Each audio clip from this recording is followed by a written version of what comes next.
Good morning students, আমি ওমদেব চক্রবর্তী আর তোমরা দেখছো আমার এডুকেশন চ্যানেল ওম কমার্স কোচিং। আজকে আমরা একটা বিশেষ পর্বে এই ভিডিওটা নিয়ে এসেছি আমরা, কারণ এই সময় এই যে মাধ্যমিক পরীক্ষা হয়ে যায়, অন্য সময় তো রেজাল্টও বেরিয়ে যায়, কিন্তু এবছর তো হয়নি এখনও। এই সময়টা আমাদের কাছে ওম কমার্স কোচিংয়ের কাছে প্রচুর কোয়ারিজ আসে অভিভাবকদের থেকে, প্রতি বছরই আসে। প্রতি বছর আমরা সেই কোয়ারিজ সলিউশনগুলো ফেস টু ফেস দেই বা ওভার ফোনে দেই, কিন্তু এবার পরিস্থিতি অন্যরকম, তাই ফেস টু ফেস আসা সম্ভব হচ্ছে না। তাই আমরা আমাদের এই ওম কমার্স কোচিং চ্যানেলের মাধ্যমে কিছু গুরুত্বপূর্ণ কথা এই সময় স্টুডেন্টদের এবং অভিভাবকদের একসাথে বলতে চাই। যারা ক্লাস 8 থেকে ক্লাস 11-এ স্কুলে পড়ছো, তাদের জন্য এই কথাগুলো আমার মনে হয় খুবই ইম্পর্টেন্ট বা গুরুত্বপূর্ণ হবে। প্রথমে আসি মাধ্যমিক পরীক্ষায় যারা পরীক্ষা দিয়েছো, রেজাল্ট এখনো বেরোয়নি। সেখানে একটা প্রশ্ন এসছে যে স্যার, কোন স্ট্রিম নিয়ে পড়লে এই সময় ভালো হবে? এটা বরাবরের প্রশ্ন। মাধ্যমিক পরীক্ষা দেওয়ার পরে এই প্রশ্নটা স্বাভাবিকভাবেই মাথায় আসে যে কোন স্ট্রিমটা নিয়ে পড়বো, সায়েন্স পড়বো না কমার্স পড়বো না আর্টস পড়বো।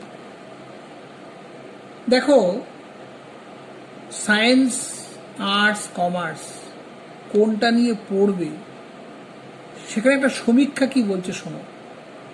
সমীক্ষা বলছে যে মাত্র 7% স্টুডেন্ট তারা নিজেরা ঠিক করতে পারে যে আমি কোন স্ট্রিম নিয়ে পড়ব,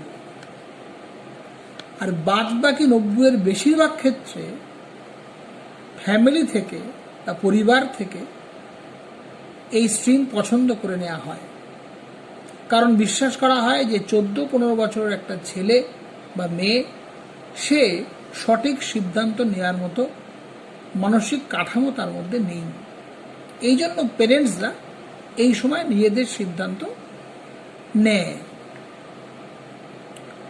এই সিদ্ধান্ত নেওয়ার ফলে কোনো কোনো ক্ষেত্রে ছেলে মেয়েদের যেরকম রেজাল্ট খুব ভালো হয় এবং আগামী দিন আরও সুখের হয়, সুন্দর হয়, আবার কোনো কোনো সময় উল্টোও হয়, এবং ঘটনার চক্রে এই উল্টোটাই বেশি হয়। জোর করে চাপিয়ে দেওয়া সাবজেক্টগুলো পরবর্তীকালে স্টুডেন্টরা ক্যারি করতে পারে না বলে তারা তাদের স্ট্রিম থেকে হয় সরে আসতে বাধ্য হয়, বা যে উদ্দেশ্য নিয়ে স্ট্রিমে ভর্তি হয়েছিল সেই উদ্দেশ্যটা ব্যাহত হয়। কারণ আরেকটা সমীক্ষা বলছে, এই যে 90% সিদ্ধান্ত পরিবার থেকে নেওয়া হয়, তার মধ্যে আবার 70% সিদ্ধান্ত ইনফ্লুয়েন্সড, মানে অন্য কারোর দ্বারা প্রভাবিত।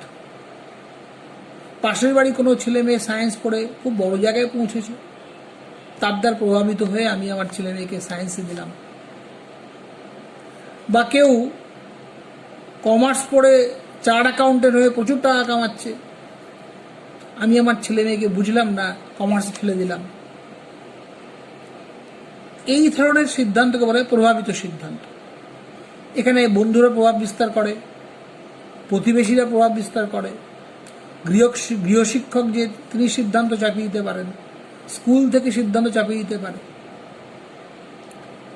তো এখানে একটা বক্তব্য হচ্ছে, সায়েন্স নিয়ে পড়লে খুব ভালো স্টুডেন্ট, আর আর্টস নিয়ে পড়লে একটু কমার্স স্টুডেন্ট, ও আর্টস নিয়ে পড়ছে, এরকম কিন্তু কোনো ব্যাপার নেই। সায়েন্স, আর্টস, কমার্স এই তিনটে সাবজেক্টই একে অপরের পরিপূরক, প্রতিদ্বন্দ্বী না। সায়েন্স আমাদের লজিক শেখায়, কেন হচ্ছে এটা জানতে শেখায়।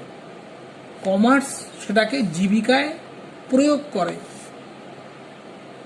আর সেই জীবিকায় প্রয়োগকালে কে সফল হবে, কে বেশি সফল হবে, কে কম সফল হবে, সেটা ডিপেন্ড করে আর্টসের ওপর, ক্রিয়েটিভিটির ওপর। আর্টস আমাদের ক্রিয়েটিভিটি দেয়, সুতরাং তিনটেই যেখানে একসঙ্গে থাকে সেখানেই সফলতা আসে। এই তিনটে স্ট্রিমের মধ্যে কোনো রেষারেষি না, জেলাসি না, ছোট দেখানোর ব্যাপার না। তিনটে স্ট্রিম একসাথে সুন্দরভাবে চলছে। তোমার যেটা মনে হচ্ছে এটা আমার পক্ষে ভালো, বাবা আমার মনে হচ্ছে এটা আমার ছেলের পক্ষে ভালো, সেইভাবে সিদ্ধান্ত নিতে হবে। একটা কথা এখানে মনে রাখবে, what is best for your friend may be worst for you. মানে যে সিদ্ধান্ত তোমার বন্ধুকে সফলতার চূড়ান্ত নিয়ে দিতে পারে, সে একই সিদ্ধান্ত তোমাকে চূড়ান্ত ক্ষতি করতে পারে। এ প্রসঙ্গে দুজন বিজ্ঞানীর নাম আমি বলবো। একজন জগদীশচন্দ্র বসু, যিনি বিশ্ববিখ্যাত বিজ্ঞানী ছিলেন, সঙ্গে তার গল্পগুলো যদি পড়ো দেখবে সেখানে বিজ্ঞান এবং সাহিত্য কিভাবে সুন্দরভাবে সংমিশ্রণ হয়েছে। আবার টিভির দৌলতে বা মিডিয়ার দৌলতে তোমরা সবাই জেনে গেছো যে কোভিড-19 মোকাবিলা করতে গেলে হাইড্রক্সিক্লোরোকুইন একটা অন্যতম ইম্পর্ট্যান্ট ওষুধ। আর সেই ওষুধটা তৈরি করার জন্য কোটি কোটি টাকার বরাত পেয়েছে, অর্ডার পেয়েছে আমাদের পশ্চিমবাংলার একটা ইনস্টিটিউট, তার নাম বেঙ্গল কেমিক্যালস। প্রশ্ন হচ্ছে, বেঙ্গল কেমিক্যালসের প্রতিষ্ঠাতাকে, তিনিও একজন বিজ্ঞানী ছিলেন, প্রফুল্লচন্দ্র রায়। সেখানে তিনি বিজ্ঞানকে কমার্শিয়ালাইজেশন করেছিলেন, বিজ্ঞানের সঙ্গে কমার্সের আঁতাত করেছিলেন। ফলে কোনো সাবজেক্টই একলা চলতে পারে না, সব সাবজেক্টের সঙ্গেই, সব স্ট্রিমের সাথেই একটা পরিপূরকতার ভাব আছে, সবাইকে সঙ্গে নিয়েই চলে। সুতরাং যখন তুমি ভাববে যে এই সাবজেক্টটা আমার খুব ভালো লাগে, এই সাবজেক্টটা আমি বেশিক্ষণ ধরে পড়তে ভালোবাসি, চেষ্টা করবে সেই সাবজেক্টকে নিয়েই তুমি কেরিয়ার করার জন্য।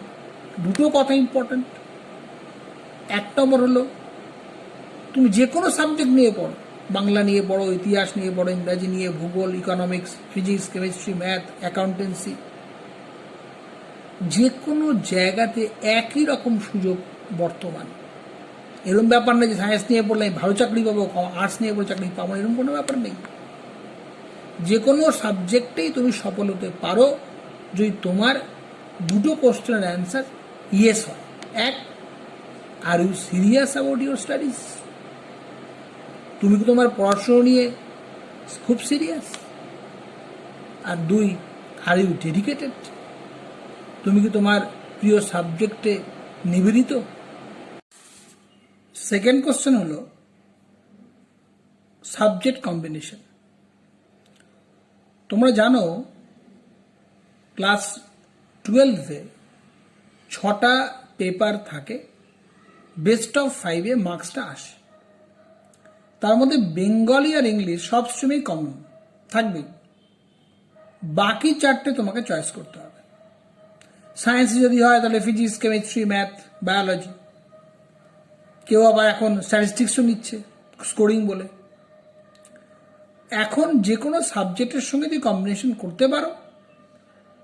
ম্যাথের সঙ্গে তুমি ইকোনমিক্সও রাখতে পারো, ম্যাথের সঙ্গে জিওগ্রাফিও রাখতে পারো। যারা কমার্স পড়ছো তাদের কম্বিনেশন 4টে এরকম হতে পারে, accountancy, costing, tax, business studies, এই 3টে থাকবেই। তার সঙ্গে কেউ ল নিতে পারো, কেউ কম্পিউটার সায়েন্স নিচ্ছে, কেউ কম্পিউটার অ্যাপ্লিকেশন নিচ্ছে, কেউ ফিজিক্যাল সায়েন্স নিচ্ছে। আর্টসের মধ্যে নিউট্রিশন আছে, বা বেঙ্গল ইংলিশ তো থাকলে তার সঙ্গে ট্র্যাডিশনাল যে কোর্সগুলো আছে আর্টসের মধ্যে, যেরকম ফিলোসফি নিলাম, সেকেন্ড হিস্ট্রি নিলাম, থার্ড পলিটিক্যাল সায়েন্স নিলাম। কম্বিনেশনটা ঠিক করতে হবে তোমাকে। সেখানে তুমি স্কুল শিক্ষকের থেকে গাইডেন্স নিতে পারো। দেখবে কোনটায় তোমার স্কোরিং আসছে আর 2 নম্বর তোমার প্রিয় সাবজেক্টটাও থাকছে। আর সব থেকে ইম্পর্টেন্ট ব্যাপার হচ্ছে যদি ফার্দার স্টাডি করতে গিয়ে কোনো প্রবলেমে না পড়ি। কারণ কিছু সাবজেক্ট আছে যেগুলো ফার্দার স্টাডি করতে গেলে ম্যাথ লাগে, যেরকম জিওগ্রাফি, ইকোনমিক্স। তার মানে আমি যখন সায়েন্সের বা আর্টসের বা কমার্সের সাবজেক্ট কম্বিনেশন করব, সেখানে আমার প্রিয় সাবজেক্ট থাকবে, সেখানে কম্বিনেশনটা যেন স্কোরিং হয়, এবং থার্ড হলো আমি যেন ডিগ্রি কোর্সে গিয়ে বা প্রফেশনাল কোর্সে গিয়ে আমি একটা অ্যাডভান্টেজ পাই। এইটা ভেবে তুমি কম্বিনেশন রেডি করবে। কোশ্চেন নাম্বার 3, স্যার কোথায় পড়ব? কোথায় পড়ব এই কোশ্চেনটার অ্যান্সার গত বছর আমরা এটাই বলতাম, আপনার যেখানে ভালো লাগবে সেখানে পাঠাবেন। যদি হোম কমার্স কোচিংয়ে ভালো লাগে এখানে পাঠাবেন, অন্য কোনো জায়গায় পাঠাতে পারেন, এটা আপনার খুশি।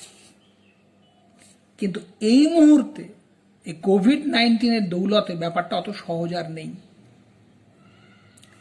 কোনো সরকার এখনো ঘোষণা করেনি, কিন্তু ঘোষণা করতে বাধ্য যে স্কুলগুলো আর আগের মতো কিন্তু সব স্টুডেন্ট, সব টিচার, সব ক্লাস একসাথে স্কুলে হবে, এটা আর কিন্তু হবে না। শিফটিং হতে বাধ্য, না তো সোশ্যাল ডিস্টেন্স মেনটেন হবে না। আগামী 6টা মাস আমাদের কাছে খুবই গুরুত্বপূর্ণ। তা আমরা খালি লকডাউনের পিরিয়ড বাড়িয়ে যাচ্ছি, তো সংক্রমণটা কমে আসে, যাতে আমরা বাইরে বেরোতে পারি। বাইরে বেরোনো আর দল বেঁধে স্কুলে যাওয়া, একসাথে 40 জন, 50 জন, 60 জন ক্লাসে বসে ক্লাস করা, এটা কিন্তু আর সম্ভব না। ফলে বেশিরভাগ ক্লাসই এখন অনলাইনে হবে। ফলে একটা কথা আমি বলে দিলাম যে স্কুলে যাওয়াটা কিন্তু আর আগের মতো কম্পালসারি থাকবে না, অপশনাল। আপনি আপনার পছন্দ মতো দিনে আপনি ছেলে মেয়েকে স্কুলে পাঠাবেন। কারণ আপনাকে সোশ্যাল ডিস্টেন্স মেনটেন করতে হবে, মাস্ক দিতে হবে, স্কুলগুলোকে নিয়মিত স্কুল বিল্ডিং স্যানিটাইজেশন করতে হবে। সব থেকে বড় ব্যাপার, আপনি আপনার ছেলে মেয়েকে স্কুলে পাঠাবেন কি করে? কারণ পুলকারে তো এইভাবে আর পাঠানো সম্ভব নয়, সেখানে সোশ্যাল ডিস্টেন্স মেনটেন হবে না, সেখানেও নিয়ম আসবে। ফলে আপনার ছেলে মেয়েকে আপনি যখন স্কুলে পাঠাবেন তখন সমস্ত রকম প্রোটেকশন দিয়ে পাঠাতে হবে। সেদিন রোজ রোজ সেটা সম্ভব হবে না বলে ওটা অপশনাল থাকবে। আমার বক্তব্য খুব সিম্পল, স্কুলে পাঠানোর পরও আমাদের ছেলে মেয়েদের আমরা প্রাইভেট টিউশনে পাঠাই। এবার যাদের পক্ষে ফিনান্সিয়ালি সম্ভব তারা তাদের ছেলে মেয়েদের পার্ট সাবজেক্টে একটা করে টিচার দিয়ে রাখেন। কোনো কোনো ক্ষেত্রে একই সাবজেক্টে একাধিক টিচার থাকে। এতদিন পর্যন্ত আমাদের বলার কিছু ছিল না, এটা আপনাদের ব্যাপার। এবার কিন্তু আপনাদের এটাও ভাবতে হবে আপনার ছেলে বা মেয়ে ঘর থেকে কতবার বাইরে বেরোবে, কারণ যতবার বাইরে বেরোবে ততবার কিন্তু তার সংক্রমণের চান্স থাকবে। সব জায়গায় স্যানিটাইজেশন, সব জায়গায় মাস্ক, সোশ্যাল ডিস্টেন্স সে মেনটেন করতে পারবে কিনা। এক্ষেত্রে আমি বলি ওম কমার্স কোচিং এক সুন্দর সিস্টেম করেছে। আপনার ছেলে বা মেয়েকে বারবার টিউটরের কাছে ছুটতে হবে না। আমরা স্কুলের মতো সপ্তাহে 3টে দিন প্রত্যেকটা টিচার আমাদের ইনস্টিটিউটে এসে সাবজেক্ট পড়িয়ে চলে যাবেন। আপনার ছেলে মেয়ে আসবে, বেঙ্গলি পড়লো, তারপর হয়তো ইংলিশ পড়লো, তারপর হয়তো ম্যাথ করলো, অ্যাকাউন্টেন্সি করলো, বাড়ি চলে গেল। তাহলে সে বাড়ি থেকে একবারই বেরোচ্ছে, তাকে একবারই ড্রেস চেঞ্জ করতে হবে, তাকে একবারই স্যানিটাইজ করতে হবে। শুধু তাই নয়, আমাদের ইনস্টিটিউটে পুরোটাই একটা ব্যাচ শেষ হবে সঙ্গে সঙ্গে সেখানে সিস্টেম আছে, সিস্টেম করে দিচ্ছি আমরা, সঙ্গে সঙ্গে স্যানিটাইজ করে দেওয়া হবে, আবার নতুন ব্যাচ আসবে। এতে সুবিধা হবে কি, আপনার ছেলে মেয়ে সপ্তাহে 3টে দিন স্কুল গেল আর 3টে দিন আমাদের কোচিংয়ে আসলো, তার সবকটা পড়া সবকটা সাবজেক্ট রেডি হয়ে গেল। সমস্ত রেপুটেড টিচাররা তাদের সঙ্গে আমরা যোগাযোগ করেছি, তারা কথা দিয়েছেন, আরও যোগাযোগ করছি আমরা, তো বেশিরভাগ সাবজেক্টের টিচার আমাদের কাছে সেখানে পড়ান। এই ভিডিও থ্রু দিয়ে আমি টিচারদের কাছে আবেদন করছি যে আপনারা মনে করেন যে আমাদের স্টুডেন্ট এসে পড়াবেন, তাহলেও পড়াতে পারেন, যোগাযোগ করতে পারেন। স্টুডেন্টরা যোগাযোগ করতে পারে আমাদের ফোন নাম্বারে 9836955744 আর 8961888451। টেক্সট করে দেবেন, হোয়াটসঅ্যাপ আছে, টেক্সট করে দিলে আমরা তার অ্যান্সার দিয়ে দেবো। নতুন সিস্টেমে পড়াশোনাটা করতে হবে। আমাদের এখানে সিস্টেমটা করেছি আমরা কি, একসঙ্গে 10জন 15জন কিন্তু আর পড়া হবে না। যেখানে পড়া হবে তারা সোশ্যাল ডিস্টেন্স মেনটেন করতে পারবে না, সেখানে পাঠিয়ে কোনো লাভ নেই। এখানে দুটো স্টুডেন্টের মাঝখানে 3 ফুট ডিস্ট্যান্স রেখে বোর্ডে বা প্রজেক্টারে আমরা পড়ানোর ব্যবস্থা করেছি। ফলে কোনো রকমভাবে সংক্রমণের সুযোগ থাকছে না।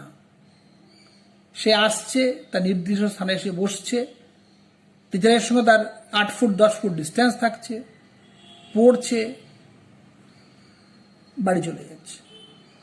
এই সিস্টেমটা শুধু কল্যাণীতে না, আমরা কাঁচরাপাড়াতেও এই সিস্টেম চালু করতে যাচ্ছি। ফলে আমাদের দুটো সেন্টার থাকবে, একটা কল্যাণী, একটা কাঁচরাপাড়ায়। যার যেখানে সুবিধা আমাদের টেক্সট করে দেবেন, আমরা কবে হবে ক্লাস, কখন ক্লাস হচ্ছে, কি সিস্টেম, কি ফিজ সব জানিয়ে দেবো। কোন কোন সাবজেক্ট টিচাররা আসছেন, কারা আসছেন সব বলে দেবো। তোমরা ক্লাস করে বেরিয়ে যাবে। উদ্দেশ্য একটাই, প্রত্যেকে তোমরা ভালো রেজাল্ট করো। ওম কমার্স কোচিং দীর্ঘ 15 বছর ধরে কল্যাণীতে প্রাইভেট কোচিং করাচ্ছে। প্রচুর প্রচুর প্রচুর সাফল্য আমাদের। আমরা কমার্সের সব সাবজেক্ট, আর্টসের কিছু সাবজেক্ট পড়াতাম। এখন আমরা এই সময় স্টুডেন্টদের কথা ভেবে, তারা যেন বারবার টিউটরের বাড়িতে না ছোটাছুটি করে, একটা জায়গায় আসবে, সেখানে রেপুটেড টিচাররা আসবেন, তারা পড়িয়ে চলে যাবেন, স্টুডেন্ট বাড়ি চলে যাবে। এই সিস্টেম যেখানে থাকবে, শুধু আমাদের এখানে না, যেখানে থাকবে সেখানে পাঠাবে। 4th question, extra curricular. আমরা জানি সব ছেলে মেয়ে পড়াশোনার সাথে সাথে নাচ, গান, আবৃত্তি, সাঁতার, আঁকা এসব নিয়ে থাকে। এই মুহূর্তে আগামী 6টা মাস আমাদের রিকোয়েস্ট হলো, গ্রুপ পারফরমেন্স যেখানে, সেই রকম কোন রকম জিনিস এখন শিখতে যেও না। নাচ যদি হয় 16 নাচ, গ্রুপ ড্যান্স দরকার নেই, 16 ড্যান্স সেখানে যাও। আবৃত্তি ঠিক আছে, গানও ঠিক আছে, গান সাধারণত একলাই শেখে। অর্থাৎ আমাদের এই 6টা মাস, যেহেতু ভ্যাকসিন এখনো আসেনি, আসবেই এমন গ্যারান্টিও দিতে পারছে না কেউ। এই বছরটা লেগে যাবেই, ভ্যাকসিন আসুক আর না আসুক, এই বছরটা কেটে যাবে। সুতরাং তোমাকে নিজেকে সুস্থ থাকতে হবে 100%, তারপর তোমার পড়াশোনা। কারণ এডুকেশন সম্পর্কে বিখ্যাত ফিলোসফার অ্যারিস্টটল একটা কথা বলেছিলেন, education is the presence of solid mind in a solid body. অর্থাৎ সুস্থ দেহে সুস্থ মনের প্রকাশই হচ্ছে শিক্ষা। তোমার যদি দেহ সুস্থ না থাকে, তোমার শিক্ষা বেকার হয়ে যাবে। কি পড়বে আর সেটা নিয়ে কেরিয়ার কি করে করবে? মানসিক এবং শারীরিকভাবে তোমরা সুস্থ থাকো এবং এসো নতুন সিস্টেমে নতুনভাবে ঝাঁপিয়ে পড়ি। রেজাল্ট আমাদের ভালো করতেই হবে। আর একটা কথা, আমাদের সঙ্গে অনলাইনে দুর্গাপুর, কলকাতা, হাওড়া, শান্তিপুর, কৃষ্ণনগর, দূর দূরান্ত থেকে ছেলেমেয়েরা যোগাযোগ করছে। তোমাদের বলি, তোমাদের তো কল্যাণী বা কাঁচাপাড়া এসে পড়া সম্ভব নয়, তাই তোমাদের জন্য আমার যেরকম online coaching centre coaching class হচ্ছে সেই ক্লাসগুলো থাকবে, সেগুলো থেকে তোমরা যথেষ্ট ভালোভাবেই নিতে পারবে সব কিছু। আর যারা ফেস টু ফেস ক্লাস করতে চাইবে, আমাদের এখানে সমস্ত স্বাস্থ্যবিধি মেনে আমরা কমার্সের এবং আর্টসের এবং সায়েন্সেরও কিছু সাবজেক্ট এবার টিচাররা বলেছেন পড়াবেন এসে। কল্যাণী এবং কাঁচরাপাড়া দু জায়গাতেই এই সিস্টেম রাখার চেষ্টা করছি আমরা। আপনারা যারা ভাবছেন ছেলেমেয়েদের আমাদের কাছে পাঠাবেন, কোন সাবজেক্ট পড়তে চান, কোথায় পড়তে চান, সময় বা দিন সবগুলো আমাদের হোয়াটসঅ্যাপে পাঠিয়ে দেবেন, আমরা তার অ্যান্সার পাঠিয়ে দেব। ভালো থাকবেন, সুস্থ থাকবেন। যে কোনো কোয়ারিতে ওম কমার্স কোচিং সবসময় আপনাদের পাশে আছে। নমস্কার।